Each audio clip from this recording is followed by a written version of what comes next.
Welcome to Voices, a podcast from the Institute for Human Rights and Business. Here, we're seeking to elevate the range of perspectives on the role of business in the world and in people's everyday lives. Hello, everybody. This is Salil Tripathi from the Institute for Human Rights and Business, and I'm here today with two guests, Erik Hagen and Asria Mohamed. Erik has worked at the Western Sahara Research Watch, which is a Norway-based NGO which has been keeping an eye on Western Sahara, and he'll tell us why. And Asria is from a refugee camp of Western Saharans. She grew up in Algeria, and she is now also in Norway and working on the struggle. So the first question, tell us very briefly the story of Western Sahara. Why is it important? Western Sahara is treated by the United Nations General Assembly as the last unsolved colonial question in Africa. The people of the territory, they have the right to self-determination, but that decolonization process and that right has been stalled and prevented by the neighboring country of Western Sahara, which is Morocco. Morocco occupied this former Spanish colony in the 70s and has prevented the organization of a UN referendum on independence. And the challenge then, of course, is that Morocco is taking advantage of the very rich natural resources of the territory. Which are what? What are the main resources there? Some minerals, primarily phosphates for agriculture purposes, for fertilizers, exactly. And the fisheries. And there's a large, one of the richest fishery stocks in the world, just located offshore Western Sahara. Now, there are several complications to this. One, of course, is that people of Western Sahara do not benefit from this plunder. Second, that it contributes to the undermining of the peace efforts. Morocco is benefiting, therefore, that it's not willing to engage in UN peace talks. And also it gives it sort of international acceptance. It shows some sort of acceptance of the status quo. It shows that the international community couldn't care less about the occupation. The fact that they are signing accords for the plunder of the territory. And, well, our association, Western Sahara Resource Watch, we try to take these resources and this international participation out of the equation so that Morocco becomes more likely to support UN peace efforts. If we take away these accords for those resources, we think the Sahrawis have a better chance of getting that referendum through. Asria, tell me about the life in the camp. How is it and how dire it is, and what kind of opportunities do people have? Is there a generation which has grown up only in the camps without education or jobs? What is it like? I think the conditions we were born there, we get used to them. So for me, they were not really that extreme. I mean, you are born in the middle of the desert in refugee camps, and as a child, you think this is the life that everyone has. I think it's the same what you had in the UK or what other person had in India or in Brazil. But then you come to Norway and you discover, oh my God, we did not have a normal life. The refugee camps, they are located in the middle of the desert, in one of the most isolated places in the world.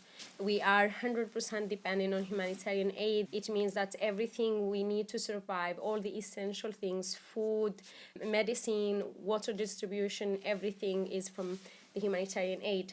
But what I want people to listen to, it's not really about the condition. As I said, we are born there, we did not know other options. What I want people to know is that this conflict has been since 1975. People have been in the middle of the desert over 40 years. And it's very hot, right? Because it's in the desert. So it's like, you were talking about the temperature. What are the temperatures like? I mean, especially in the summer, it's extremely hot. It can be like higher than 50 to 55 on degrees. Celsius, yes. Yes. And in the winter, it could be minus. And when you talk about the desert, there is also a problem of water. Not only the quantity of water, that is not enough. Normally, the average, each person should have 18 liters. But UNHCR, for example, they only deliver 12 liters per person, which is lower than the international standards. But also the quality of water. Especially when I was a child, a lot of health problems comes from the water. So tell me about the economic dimension of the conflict, because clearly if you operate in what is regarded as an occupied territory, that is a violation of international law. Am I right? And how does that play out? There are two aspects to the Western Sahara conflict. One is that it's a matter of decolonization, meaning that the so-called a non-self-governing territory or a colony. And people of colonies, they have certain rights. So it's a whole colonial legal aspect that is important. And then in addition to that, you have the law of occupation, international humanitarian law. So basically you have two legal frameworks that companies need to take into account. The body of law is very, very much on the Sahrawi people's side. We have seen in 2016 and 2018, 3 times the Court of Justice of the European Union have clearly stated that EU-Morocco trading agreements cannot be applied to Western Sahara. And then drawing upon both these sets of law. It's the same done by, we have a very strong case in the court in South Africa, where the South African High Court states that trading with conflict minerals, basically, from Western Sahara is a violation of the principles of international law. The High Court of South Africa detained a vessel of conflict minerals from Western Sahara that stopped over in Port Elizabeth to refuel. When was this? This is 2017-18. So very recently. Very recently. For 1 year, a cargo vessel was detained, and the High Court of South Africa says this is basically stolen goods. So more and more national jurisdictions, and especially legally interested teams of lawyers and organizations, look into the possibility of following up the EU Court of Justice decisions in national jurisdictions, as happened in South Africa. So it's rapidly moving the legal front of the Sahrawi people. They're taking their independence battle into courtrooms. And the companies need to be very careful about this. Asria, so do you want the companies not to operate in Western Sahara, or do you want to operate with certain rules? And if so, what would you want them to do? I think each company or any agreement should be first made after the consent, that you have the consent. So consult and consent, yes. Of the Sahrawi people. But in the current situation, Western Sahara, while it's still occupied, we do not want international companies in Western Sahara. They make our suffering longer. Morocco use investment not only to make profits, but also, to gain political allies. And also it makes it very difficult for the United Nations to go ahead with the peaceful process. So I'm not saying boycott. All companies are very welcome, and I hope one day when Western Sahara, the political status is clear that they are in Western Sahara. But right now, we the Sahrawis, we don't want any companies. No one asked us, so there is no consent, which is in violation of international law. And the benefits. Sahrawis are the poorest in their own countries. Those that are working are Moroccan settlers. We are in the refugee camps. We do not benefit from this.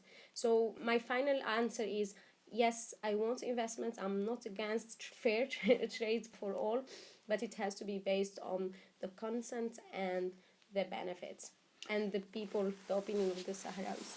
Erik, question for you. You have been lobbying, you have been investigating companies that operate in Western Sahara. You've been exposing them, naming them, shaming them. What has been the response from companies to that? Do they stop after your exposures? Do they challenge you? Do they ignore you? Well, many companies involved state that they didn't know they were doing something wrong. Right. So the first element is to inform them, excuse me, do you know what you're doing? And some companies, when made aware of where they are, they say, oops, we shouldn't have done this in the first place. That mostly applies to shipping companies with vessels all over the world, and they have suddenly a vessel visiting Western Sahara, and they then realize they shouldn't have done that. So that's the first aspect. When confronting companies, the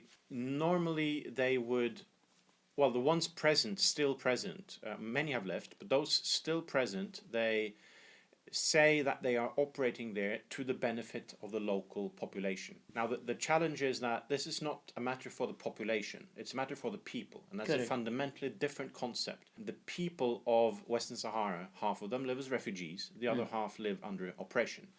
The population is something else. The population is majoritarily settlers from Morocco, Morocco armed forces, and the population doesn't even include those who fled. The population and people are very different entities. And companies in Western Sahara, they normally talk about the population, people living in the area where they're operating, and not referring to the owners of the land, anything else. And also they generally ignore the aspect of consent. Did they get the permission to be there? Which the Court of Justice is repeating, the European Court of Justice. Instead, they're referring to how many jobs they have created to the Right. local population, which is interesting, but that's not really the question. The question is who gave them permission to And give who jobs. is getting the jobs? That's the other Well, question. yeah, that's the other question, Yeah. and that would normally be a majority Moroccans, not Sahrawi. And if it is Sahrawis, it could maybe be a selection. Okay, Sahrawis with this and that opinion. Will a person with the wrong opinions get a job? So that's another question. So companies are in general not attentive to the big elephant in the room, or the big question: who gave them the right? And now that consent issue, that's exactly what the South African court or the European Court of Justice have stressed. The Court of Justice of the EU doesn't mention the word population at all, doesn't mention benefits at all. It says specifically the important here is to listen to the consent of the people. So it basically ignores totally the European Union's approach, which is the population benefits, which is irrelevant according to the Court of Justice of the EU. It's a very colonialist way of approaching things. This is the way European colonialists talks in the 1880s. We are coming here with our benefits to the populations of Africa. This is how they talked 200 years ago. And after that, we had the creation of international law and the United Nations and decolonization efforts, and let those people decide for themselves how they want to run things. It is not up to the European companies or countries to decide. And as Asria points out, the people are not against investment. They are only seeking terms under which they can invest and conditions under which they should invest. Well, it's up to the people then to decide. Okay, it is theoretically possible that her people would accept, under certain conditions, the existence of companies today in Western Sahara, but that's up to them to decide. Right. That's not our call. So let them have their say. We struggle then, and we observe from distance here, then how these companies or governments involved in the resource plunder Western Sahara claiming to have carried out consultation processes, and it's very frustrating for the people of Western Sahara to observe how these foreign governments or companies claim to have engaged the locals in consultations, while obviously they have not. They have done this through Moroccan lenses, with the Moroccan government, with Moroccan consultancy firms, with Moroccan NGOs or Moroccan maritime institutes, or they're doing the consultancy with totally the wrong people. And that's very frustrating for the Sahrawis to observe. Yeah, while it's actually possible to consult or to negotiate with a representative of Sahrawi people. The liberation movement in Western Sahara is the one governing the camps, and they are recognized by the United Nations to represent the Sahrawis. So why not just to contact them and have a direct dialogue instead of going to groups which they obviously are in the side of Morocco. So if you are pro referendum or pro the self-determination, they would never have a meeting with you. And then what you say makes a lot of sense, because this is what companies have to do in any case wherever they operate. Yeah. But here the crisis is greater. Thanks very much, both of you. You have a tough task ahead, and all the very best to both of you. Thank you very much. Thank you. Good.